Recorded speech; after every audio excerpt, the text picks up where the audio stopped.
بسم اللہ الرحمن الرحیم۔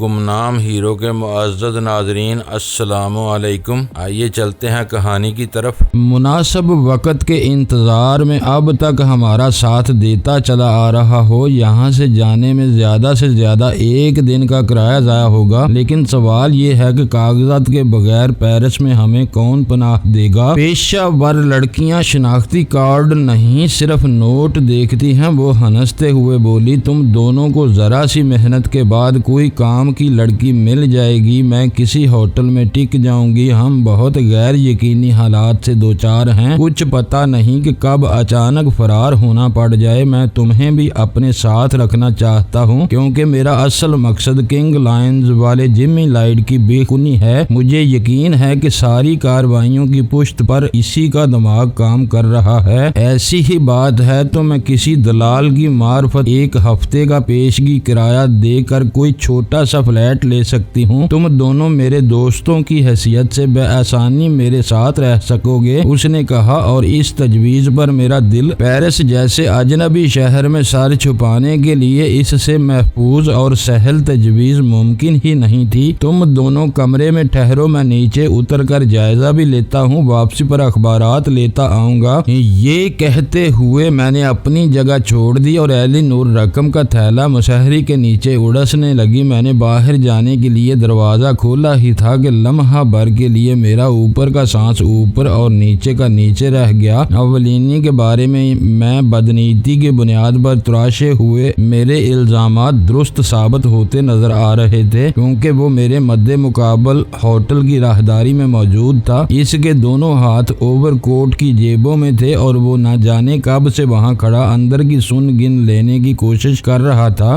جیب میں پڑی ہوئی بیم گن کے دستے پر میری گرفت سخت ہو گئی اور میں نے کمرے کا دروازہ پورا کھول کر پھرتی کے ساتھ بائیں ہاتھ سے اولینی کا گریبان تھام کر اسے کمرے میں گھسیٹ لیا۔ اولینی کے لیے میرا وہ اقدام شاید بالکل غیر یقینی تھا۔ میرے اس کے گریبان پر ہاتھ ڈال کر جھٹکا دیتے ہی وہ بری طرح لڑکھڑاتا ہوا کمرے میں آیا تھا اور پھر مشہری کا سہارا لے کر توازن برقرار رکھتے ہوئے تیزی سے میری طرف گھوما تھا۔ کیا بات ہے، کیوں آئے ہو یہاں؟ میں نے گراتے ہوئے جارحانہ لہجے میں سوال کیا۔ سب لوگوں کو یہ تو معلوم ہے کہ تم پارک ہوٹل میں قیام کرو گے، لیکن ان کے ٹھکانے فی الحال تمہارے علم میں نہیں ہیں۔ میں نے سوچا کہ رخصت ہونے سے پہلے میں تم کو اپنا ٹھکانہ بتا دوں۔ میں ہوٹل ڈی پیرس میں ٹھہروں گا، وہاں تم جس وقت چاہو مجھ سے رابطہ قائم کر سکتے ہو۔ وہ ہوٹل یہاں سے بمشکل چند فٹ کی مسافت پر واقع ہے۔ رقم کی ضرورت ہو تو وہ بھی لیتے جاؤ، ایلی نور نے اسے ٹوکا۔ یہاں 8-10 روز بھی ٹھہرنا پڑا تو شاید مجھے رقم کی کوئی ضرورت پیش نہیں آئے گی، اولینی نے عاجزانہ انداز میں کہا۔ کسی حادثے کی اور بات ہے، اس بارے میں کوئی کچھ نہ کہہ سکتا۔ تم واقعی شریف اور وفادار آدمی ہو، میں نے اس کے شانے پر تھپکی دیتے ہوئے کہا۔ تمہارے بارے میں مجھے شبہ ہوا تھا کہ شاید تم بدنیتی کی بنا پر رقم ہتھیانے کے لیے واپس آئے ہو۔ میں قناعت پسند آدمی ہوں، وہ بولا، جو مل جاتا ہے اسی پر گزارا کرنے کی کوشش کرتا ہوں۔ کسی مہم جوئی میں پڑ کر مجھے نہ اپنا روزگار گنوانا گوارا ہے، نہ میں کوئی اور خطرہ مول لے سکتا ہوں۔ تو اب تم سیدھے ہوٹل ڈی پیرس جاؤ گے؟ میں نے اپنی جانب سے لطیف پیرائے میں گفتگو کے اختتام کا اعلان کرتے ہوئے سوال کیا۔ وہاں کا فون نمبر کیا ہے؟ فون نمبر میں وہاں پہنچتے ہی تمہیں یا آپریٹر کو نوٹ کرا دوں گا، اولینی نے فوری طور پر جواب دیا۔ ویسے بھی ہوٹل ڈی پیرس اتنا غیر معروف نہیں ہے، محض نام کے حوالے سے آپریٹر براہ راست کال ملا سکتا ہے، اور تم غالباً وہاں اپنے اصل نام سے ہی قیام کرو گے۔ میں نے ضرورت ہو یا تمہارا حکم ہو تو نام بھی بدل لوں گا۔ اس کے تیبروں میں تندی یا بغاوت کا شائبہ تک نہیں تھا۔ کوئی ضرورت نہیں، میں نے سپاٹ لہجے میں کہا، تمہارے اصل نام سے ہی میں مشکل سے مانوس ہوا ہوں۔ تم نے نام تبدیل کیا تو اسے یاد کرنے میں کئی دن صرف ہو جائیں گے۔ میں تمہارے لیے اولینی ہی رہو تو بہتر، اور اس سے بھی بہتر یہ ہے کہ اب تم یہاں ٹھہر کر وقت ضائع کرنے کی بجائے اپنے ہوٹل واپس جاؤ تاکہ میں کچھ سوچ سکوں۔ میں واپس لوٹ کر سکھا سانس نہ لے سکوں گا، اس نے سر اٹھائے بغیر کہا۔ یہاں سے میں اپنے دل پر ایک گہرا زخم لے کر جا رہا ہوں کہ تم کو میری نیت پر شبہ ہوا ہے۔ مجھے اپنے ہر قول اور فعل کا محاسبہ کرنا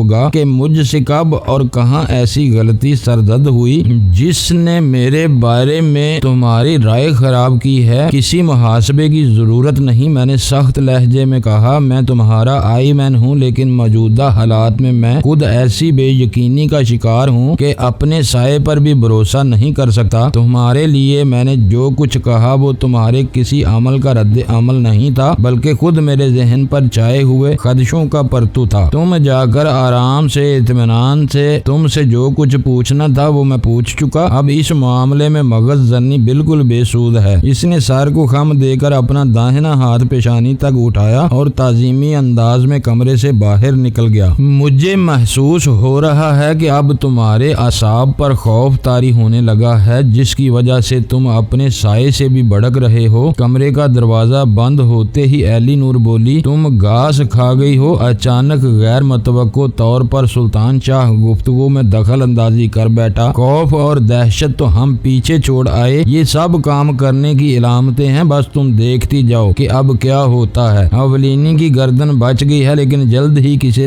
مردود کی شامت آنے والی ہے۔ کس مردود کا ذکر کر رہے ہو تم؟ ایلی نور نے حیرت سے پوچھا۔ کچھ نہیں، میں نے بے پروایانہ انداز میں بات ٹالتے ہوئے کہا، اسے ہر وقت کنگ لائنز والے جمی لائٹ کی تباہی کے خواب آتے رہتے ہیں، جو شی کے جمے جمائے کاروبار پر قابض ہونے کی تیاریاں کر رہا ہے۔ کاروبار؟ ایلی نور نے پرخیال انداز میں دہرایا اور چند ثانیوں کے سکوت کے بعد بولی، کیا تم یہ لفظ سوچ سمجھ کر استعمال کیا ہے؟ اچھی طرح سوچ سمجھ کر، میں نے کہا۔ کیا تمہیں اس پر کوئی اعتراض ہے؟ ہم جو کچھ کر رہے ہیں وہ ہمارا روزگار تو ضرور کہا جا سکتا ہے، لیکن اسے کاروبار نہیں کہا جا سکتا۔ ایلی نور کا لہجہ سنجیدہ تھا۔ تم 20 برس پرانی باتیں کر رہی ہو، آج کل قدریں بدل چکی ہیں۔ ملاوٹ، بے ایمانی اور چور بازاری کے بغیر کاروبار کا تصور ویسا ہی رہ گیا ہے جیسے پانی کے بغیر کنویں کا تصور۔ آج کل تو معاشرے میں وہ جرائم بھی اس وقت تک باعزت کاروبار سمجھے جانے لگے ہیں جب تک وہ قانون کی گرفت میں نہ آئیں، اور ہم ابھی تک قانون سے کوئی بڑا تصادم مول لینے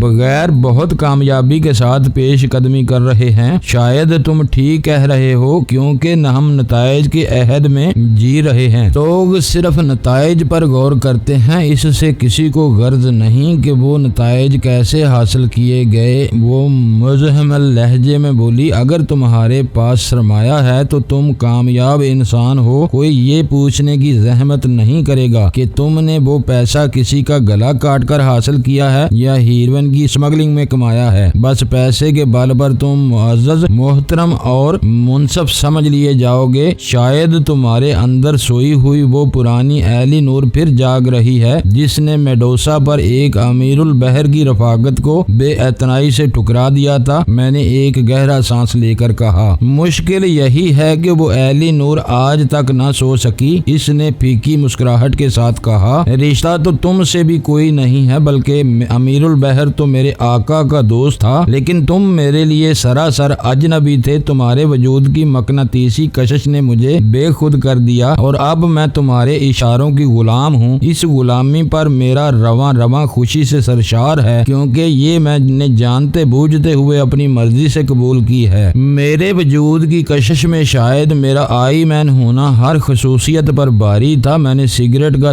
گہرا دھواں فضا میں بکھیرتے ہوئے ہنس کر کہا، آئی مین ہونے سے صرف اتنا فرق پڑا کہ فاصلے لمحوں میں سمٹ گئے، ورنہ پسند اور ناپسند کا متعلق انہی سطحی باتوں سے نہیں ہوتا۔ ایک ایڈمرل اپنی جگہ آئی مین سے کہیں زیادہ معروف اور طاقتور ہوتا ہے۔ مجھے خوشی ہے کہ تمہارے فیصلے سوچے سمجھے ہوتے ہیں، جن کی تائید میں تمہارے پاس دلائل بھی موجود ہوتے ہیں، ورنہ اس عمر کی عورتیں عموماً وقتی جذبات کے ریلے میں بہہ کر احمقانہ فیصلے کرتی ہیں اور چند لمحوں کے لیے بھی ان کا دفاع نہیں کر سکتی۔ البتہ ابتدا میں نے اندازہ لگایا تھا کہ تم میرے نہیں، کسی بھی نادیدہ آئی مین کے عشق میں مبتلا تھی، اور اس حیثیت میں مجھے سامنے دیکھتے ہی تم نے مجھے اپنی عنایتوں کی بارش کر دی۔ ابتدائی اندازے عام طور پر غلط ثابت ہوتے ہیں۔ اب تم یہی دیکھ لو کہ آئی مین کی حیثیت سے تمہارے کئی فیصلے میرے لیے الجھن کا باعث بنے ہوئے ہیں، لیکن میں نے تم سے اس بارے میں ایک لفظ بھی نہیں پوچھا۔ بے چون چرا تمہاری تقلید کیے جا رہی ہوں،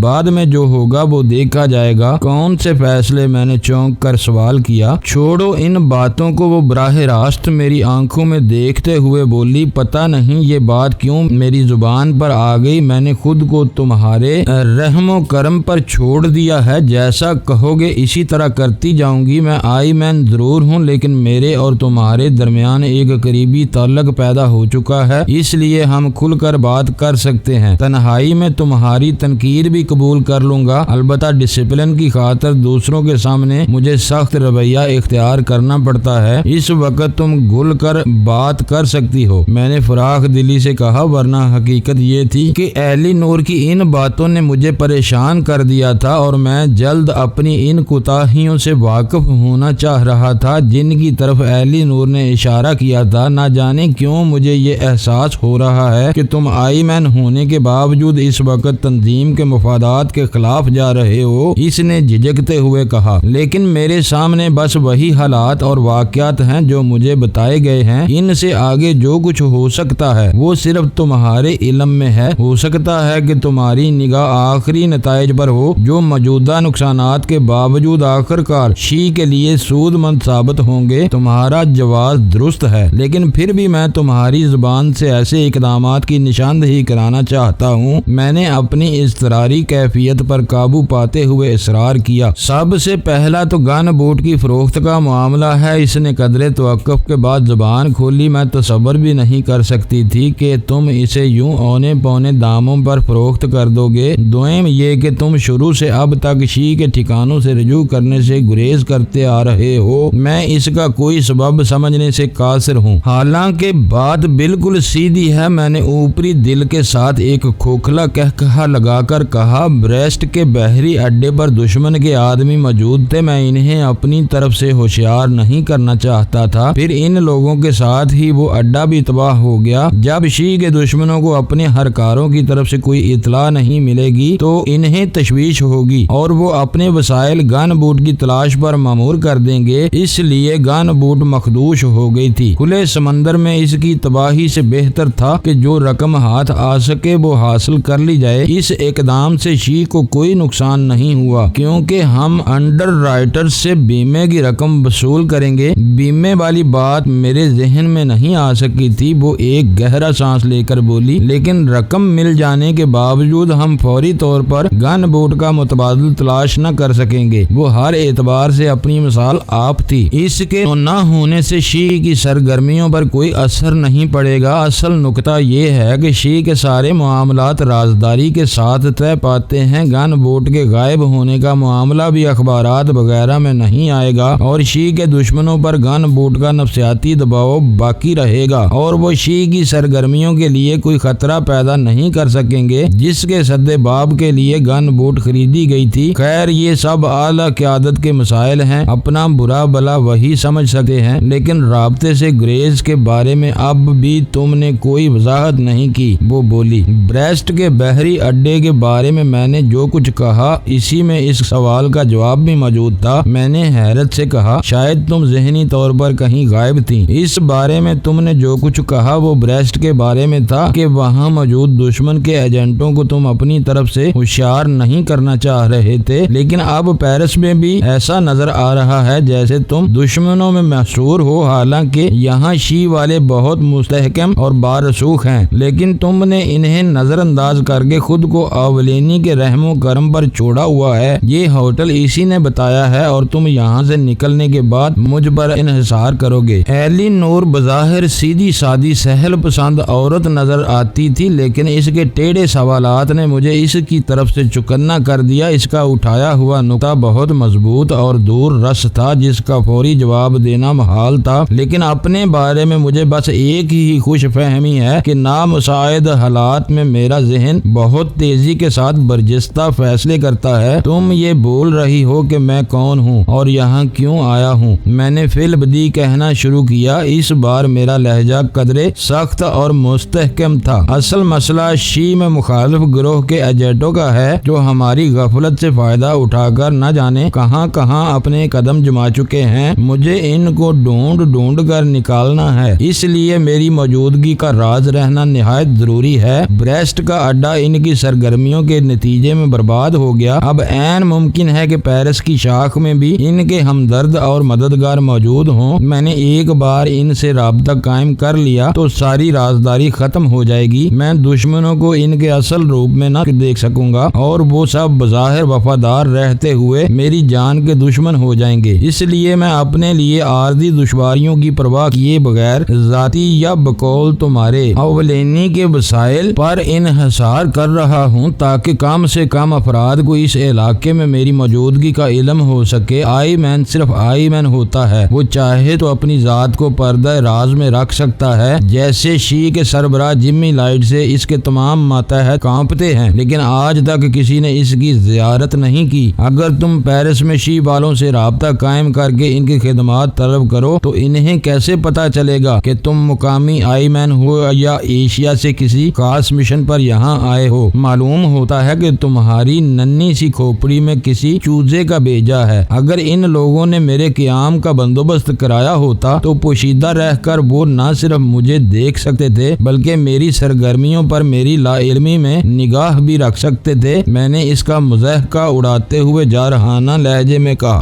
بحث میں تم سے جیتنا مشکل ہے، اس نے ایک گہرا سانس لے کر کہا، لیکن میری چھٹی حص یہ احساس دلا رہی ہے کہ تم شی کے بدخواہوں کے ساتھ خیر خواہوں سے بھی بچنے کی کوشش کر رہے ہو، اور اس کا ایک ہی مطلب ہو سکتا ہے کہ تم در حقیقت وہ نہیں ہو جو خود کو ظاہر کرتے پھر رہے ہو۔ پھر بلا میں کیا ہو سکتا ہوں؟ میں نے مضحکانہ لہجے میں سوال کیا۔ الف لیلا کا جن یا کوئی آسیب؟ ہم اس وقت بالکل ذاتی سطح پر بے تکلفی کے ساتھ گفتگو کر رہے تھے۔ اس نے براہ راست میری آنکھوں میں دیکھتے ہوئے تائید طلب مگر محتاط لہجے میں کہا۔ بالکل بالکل، میں نے اس کا مدعا بھانپتے ہوئے جواب دیا۔ یہ بالکل نجی گفتگو ہے، جو کچھ تمہارے دل میں آتا ہے بے تکلفی کے ساتھ کہہ ڈالو، میں قطعاً برا نہیں مانوں گا۔ تم ایشیا سے آئے ہو تو تم نے ڈینی کا نام ضرور سنا ہوگا۔ ایلی نور کی زبان سے وہ سوال سنتے ہی میں بھونچکا رہ گیا۔ اس وقت مجھے اس سے ہر بات کی امید تھی، لیکن یہ توقع ہرگز نہیں تھی کہ وہ براہ راست میرا نام لے بیٹھے گی۔ شی کے حلقوں میں ڈینی کے حوالے سے عجیب و غریب واقعات سننے میں آتے ہیں۔ وہ میری حیرت سے بے پرواہ اپنی ہی رو میں کہے جا رہی تھی۔ اس نے بہت نچلی سطح سے شی کے لیے کام شروع کیا تھا، پھر محنت اور کارکردگی کے بل بوتے پر ترقی کرتے ہوئے مقامی سربراہ بھی ہو گیا تھا، لیکن پھر اچانک وہ تنظیم سے باغی ہو گیا۔ مقامی بڑوں نے فوری طور پر اس کے لیے موت کا فیصلہ صادر کر دیا۔ جب اسے گھیرنے کی کوشش کی گئی تو وہ خون ریز مقابلے پر تل گیا۔ اس نے صرف اپنے دفاع پر بس نہیں کیا بلکہ وہ دیدہ دلیری کے ساتھ شی کی انتہائی اندرونی صفوں میں گھس کر شی کے مفادات کو ناقابل فراموش ذکر پہنچانے لگا۔ اپنا وار کر کے وہ ہر بار صاف بچ نکلتا رہا اور شاید آج بھی زندہ ہے۔ مجھے تمہارے وطن کے بارے میں کچھ معلوم نہیں، لیکن تمہارے فیصلوں اور طریقہ کار کو دیکھتے ہوئے مجھے کئی بار ڈینی کا خیال آیا ہے۔ میں نے ایک بلند آہنگ کہا لگایا، ڈینی کا نام میرے لیے اجنبی نہیں ہے، لیکن تم نے اس کے بارے میں کچھ زیادہ ہی افسانہ ترازی کی ہے، ورنہ بات صرف اتنی سی ہے کہ وہ شی کا مفرور مجرم ہے اور جب بھی پکڑا گیا نہایت دردناک انجام سے دوچار ہوگا۔ اور تمہارا خیال ہے کہ میں ڈینی ہوں؟ نہیں، وہ جلدی سے بولی، میں نے یہ نہیں کہا کہ تم ایشیائی ہو اور بے خوف ہو کر بڑے بڑے فیصلے کرتے ہو۔ اگر تم آئی مین نہ ہوتے تو ضرور ڈینی ہوتے۔ اب تم بات گما رہی ہو ایلی نور۔ میں یک لخت سنجیدہ ہو گیا۔ مجھ سے کھل کر بات نہیں کی تو خسارے میں رہو گی۔ اگر تمہیں میرے طریقہ کار پر اعتراض ہے تو میری ذات پر بھی شبہ ہو سکتا ہے، اور میں نے تم سے اس شبہ کا سبب جاننا چاہتا ہوں۔ وہ چند ثانیوں تک خاموش رہی، جیسے شدید ذہنی الجھن سے دوچار ہو، پھر کمزور لہجے میں بولی، آئی مین اپنے طریقہ کار اور فیصلوں سے ہی خود کو منوا سکتا ہے۔ ابھی تک گن بوٹ کا سارا عملہ تمہاری ذات کے سحر میں مبتلا ہے، اس لیے وہ لوگ تمہارے خلاف کوئی بات نہیں سوچ سکے، لیکن میرا ذہن مسلسل کام کر رہا ہے۔ مجھے کسی وقت تمہاری اصلیت پر شبہ ہونے لگتا ہے، لیکن کیوں؟ میں نے پرزور لہجے میں دریافت کیا۔ بعض اوقات تمہارا رد عمل اس قدر اضطراری ہو جاتا ہے جیسے تم کسی چیز سے خائف ہو۔ تم نے ابھی اولینی کو دوبارہ دروازے پر دیکھتے ہی اس کے گریبان پر ہاتھ ڈال دیا تھا۔ مجھے ایسا لگتا ہے جیسے تم اپنی شناخت ظاہر ہونے سے خوفزدہ رہتے ہو اور اسی لیے تم نے شی سے بالکل کنارہ کشی اختیار کی ہوئی ہے۔ پھر تم سب نے بظاہر مجھے آئی مین مین کیوں تسلیم کر لیا؟ میں نے سوال کیا۔ اپنے اس تجزیے کے بعد تم مجھ سے بغاوت بھی کر سکتی تھی، دوسروں کو اعتماد میں لے سکتی تھی۔ شی کا ضابطہ ہے کہ سلور آئی کا مالک آئی مین ہوتا ہے۔ میری نظروں میں یہ بڑا احمقانہ اصول ہے۔ کسی بھی سڑک پر کوئی اٹھائی گیرا یا چور تمہاری جیب سے سلور آئی نکال سکتا ہے یا تمہیں زیر کر کے یہ سکہ تم سے چھین سکتا ہے، پھر تم اپنے سارے اقتدار اور اختیار سے محروم ہو جاؤ گے۔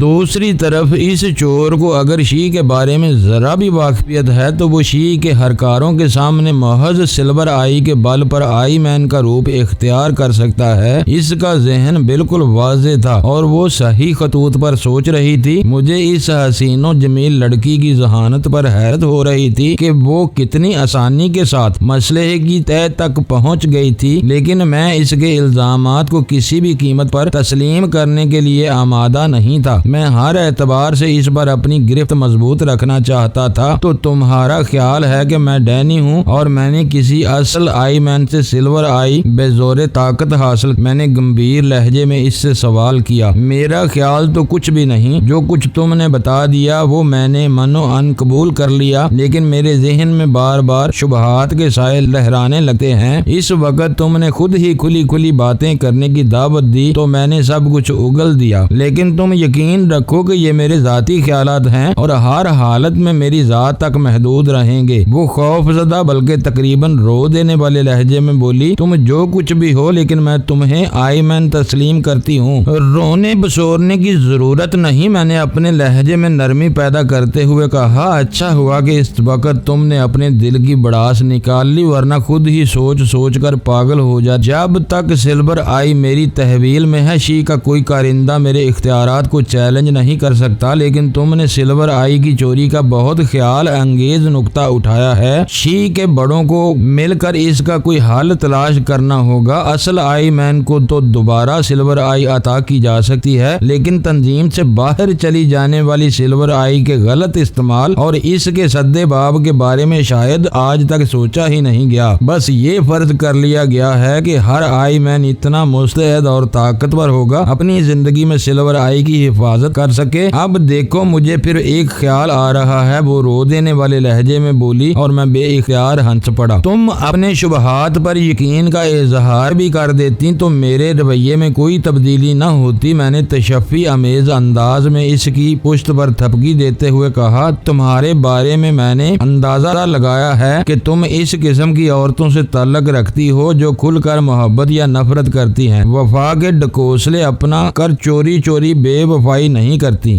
بس یہی میری کمزوری ہے۔ اس نے میری باتوں سے حوصلہ پا کر کہا، اب میں یہ سوچ رہی تھی کہ آئی مین انسان ہی ہوتا ہے جسے ایک نہ ایک دن مرنا ہے۔ اب اگر کوئی آئی مین کسی حادثے کا شکار ہو جائے اور معاملہ پولیس کی مداخلت تک پہنچ جائے تو مرنے والا معاشرے میں اپنی ظاہری نیک نامی کے باوجود اس عجیب سکے کی وجہ سے مشتبہ بن جائے گا اور شی کا ایک کلیدی راز پولیس کے ہاتھوں میں پہنچ جائے گا، اور بھی ہزاروں امکانات ہیں۔ میں نے اس کی تائید کرتے ہوئے کہا، بنیادی مسئلہ ایک ہی ہے کہ سلور آئی شی کی تحویل سے غلط ہاتھوں میں چلے جانے کا تدارک کیسے ممکن ہے؟ کبھی کبھی واقعی مردوں کی عقل پر پردہ پڑ جاتا ہے اور کسی عورت کی کھوپڑی زور دکھانے لگتی ہے۔ اچانک سلطان شاہ دخل دے بیٹھا۔ وہ پوری گفتگو لفظ بے لفظ نہ سمجھنے کے باوجود عام طور پر طویل گفتگو کا متن سمجھنے لگا تھا۔ البتہ ایلی نور کی کھوپڑی ہی نہیں بلکہ یہ سر سے پیر تک زوردار ہے۔ میں نے سلطان شاہ کو آنکھ مارتے ہوئے کہا، اور تم دیکھنا کہ یہی عورت ہمیں کنگ لائنز والے جمی لائٹ تک پہنچائے گی جو اپنی بدماشیوں سے شی کے اربوں ڈالر کے کاروبار پر قابض ہونے کی سازشیں کر رہا ہے۔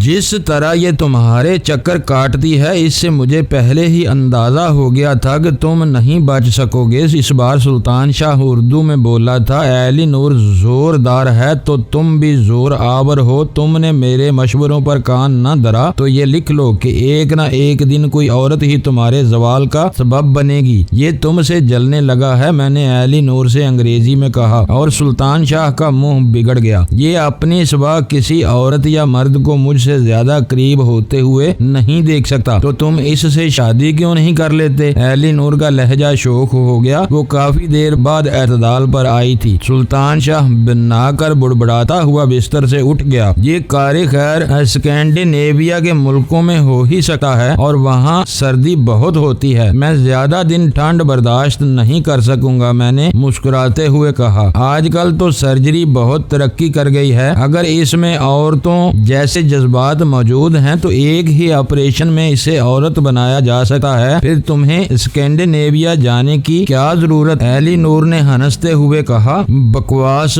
بند کر کتے کی بچی۔ سلطان شاہ غضبناک نگاہوں سے اسے گھورتے ہوئے دھاڑا۔ غنیمت یہ تھا کہ غصے کی اضطراری حالت میں وہ انگریزی بھول گیا تھا اور اردو میں ہی ایلی نور پر برسا تھا۔ وہ بات نہ سمجھ سکی، لیکن سلطان شاہ کے چنگاڑتے ہوئے لہجے سے یہ اندازہ لگانا دشوار نہیں تھا کہ اس نے جو کچھ کہا تھا وہ کچھ زیادہ حوصلہ افزا نہیں تھا۔ وہ کسی کڑک مرغی کی طرح یوں پھولا ہوا کھڑا تھا جیسے ایلی نور نے اگر اس کے آپریشن کے معاملے پر مزید رائے زنی کی تو وہ جھپٹ کر اس کا گلا دبوچ لے گا۔ اب چپ ہی رہو تو بہتر ہے، میں نے آہستہ سے کہا۔ اس موضوع پر پھر کبھی بات کریں گے، تم دونوں یہیں ٹھہرو، میں ذرا نیچے کا چکر لگا کر آتا ہوں۔ میرا ارادہ دیکھتے ہی ایلی نور بکھلا گئی۔ وہ سلطان شاہ کے تیوروں سے خوفزدہ تھی۔ اسے خوف تھا کہ تنہائی میں موقع پاتے ہی سلطان شاہ اس کے ساتھ کوئی تشدد آمیز انتقامی کارروائی کر گزرے گا، لیکن میں اسے اپنے ساتھ باہر لے جانے کے موڈ میں نہیں تھا۔ میں بمشکل اسے باور کرا سکا کہ تنہائی میں اگر وہ سلطان شاہ کو جوتے بھی لگائے گی تو وہ اس پر ہاتھ نہ اٹھا سکے گا۔ میں ان دونوں کو سمجھا بجھا کر لفٹ کے ذریعے نیچے آیا اور ہوٹل ہی میں موجود بک شاپ میں گھس گیا۔ اندر جاتے ہی اسٹینڈ پر لٹکے ہوئے شام کے اخبارات میری توجہ کا مرکز بن گئے، جن کی سرخیوں کے بعض الفاظ میرے لیے نامانوس نہیں تھے۔ انہی فرنچ اخبارات میں ایک انگریزی اخبار بھی تھا جس کی شہ سرخی بریسٹ میں خون کے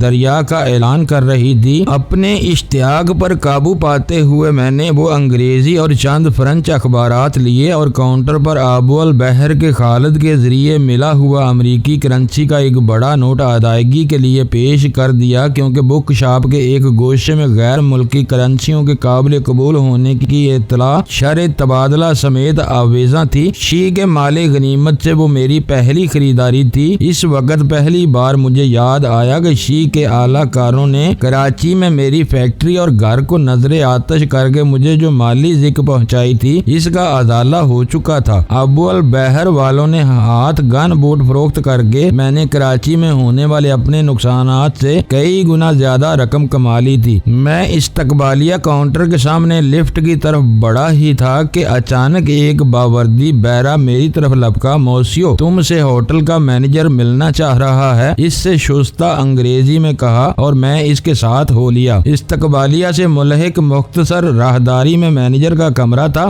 جہاں وہ تنہا ہی میرا منتظر تھا۔ اس نے نہایت گرم جوشی کے ساتھ میرا استقبال کرتے ہوئے تکلیف دینے پر معذرت کیا اور بتایا کہ کاغذات وغیرہ کی فراہمی تک ہمیں ہوٹل میں اپنے کمرے تک محدود رہنا ہوگا۔ لیکن کیوں؟ میں نے مینیجر سے اولینی کی دوستی کے پیش نظر احتجاج کیا۔ یہ تو قید کی سزا ہوگی، جو چاہے سمجھو۔ وہ خلیقانہ مسکراہٹ کے ساتھ بولا، ہوٹل سے باہر اگر تم کسی واردات، حادثے یا واقعے میں ملوث ہو گئے تو میرا ہوٹل بدنام ہو جائے گا۔ میرے کاروباری رقیب اس نقطے کو اچھالیں گے کہ پارک ہوٹل میں سفری دستاویز نہ رکھنے والے مشتبہ غیر ملکی اور مجرم ڈیرے ڈالے رہتے ہیں، اس لیے ازراہ کرم اب اپنے کمرے میں ہی محدود رہنا۔ جو چیز چاہو گے وہ روم سروس والے تمہیں وہاں پہنچا دیں گے۔ میرا ایک آدمی اس بات پر مامور کیا جا چکا ہے کہ تم اس باہمی معاہدے کی خلاف ورزی نہ کر سکو، یعنی ہماری بھی نگرانی ہوگی، میں نے غراتے ہوئے کہا۔ اولینی اس لیے ہمیں تمہارے پاس لایا تھا۔ میری غراہٹ سنتے ہی مینیجر کے ہونٹوں سے پیشہ ورانہ مسکراہٹ یک لخت غائب ہو گئی اور وہ خشک لہجے میں بولا، یہ اولینی ہی کا دم ہے کہ تم اس وقت میرے ہوٹل میں رہ رہے ہو۔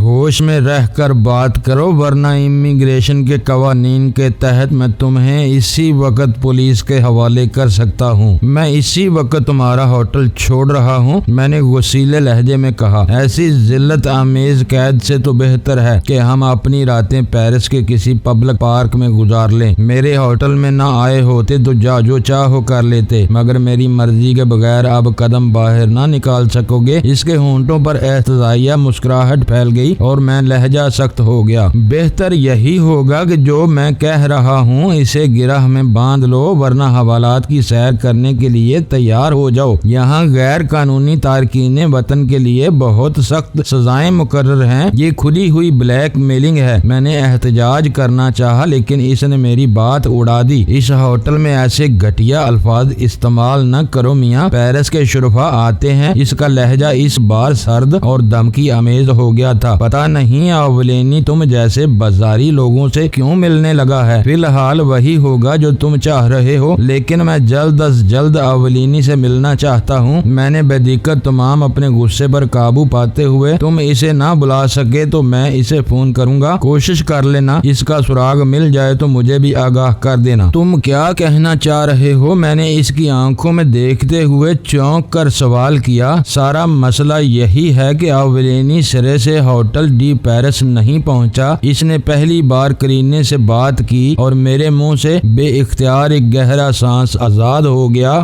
معزز ناظرین، لائک کریں، شیئر کریں اور کمنٹس باکس میں پاک آرمی زندہ باد، پاکستان پائندہ باد کا نعرہ ضرور درج کر کے اپنے ملک پر فخر کریں اور پاکستان کی بنیادیں مضبوط کرنے میں اپنا کردار ادا کریں۔ ویڈیو دیکھنے کا شکریہ۔ معزز ناظرین، اپنا خیال رکھیے گا اور ہمارے چینل کا بھی۔ ISI پاک آرمی زندہ باد، پاکستان پائندہ باد۔